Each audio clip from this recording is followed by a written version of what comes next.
Now, the sponsor of the resolution, Mr. Good. Thank you, Madam Chairman, and I move to strike the last word. You're recognized for 5 minutes.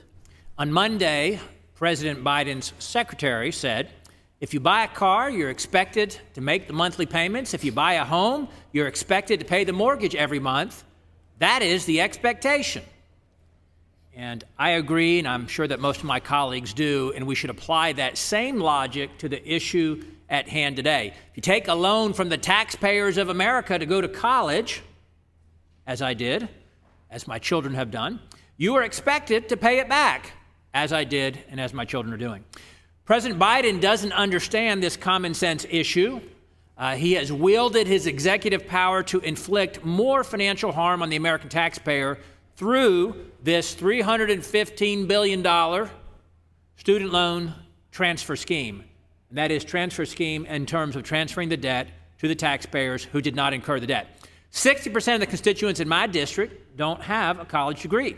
Yet the Biden administration wants them to pay for the education of others who are projected to earn more money than those who did not get the college degree.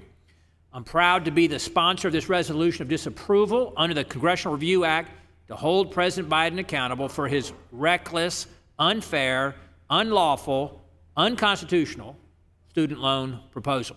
Simply put, President Biden does not have the authority to transfer student loan debt to the taxpayers and to unilaterally spend $315 billion without an act of Congress.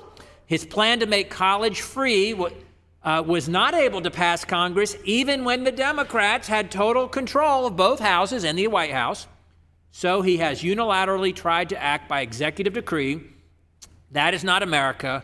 That is not our constitutional republic. Federal involvement in higher education has done nothing to bring down the cost of college.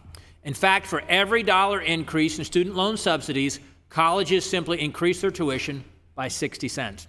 Across the country, more than 92% of all student loan debt comes from federal loans totaling over $1.6 trillion.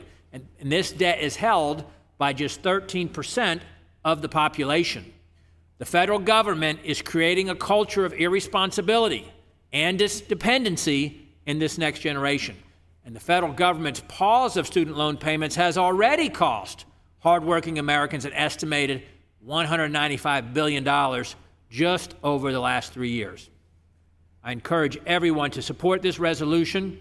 The student loan transfer scheme doesn't make the debt go away. It shifts the costs from borrowers and transfers it to hardworking American taxpayers. Congress must act to stop the unilateral and unconstitutional actions of President Biden that are exacerbating the higher education financial crisis. So I thank the committee and the chairman for holding this markup, and I urge my colleagues on both sides to vote in favor of this resolution and support this common sense legislation. And I yield back. Thank you, Mr. Good. Ms.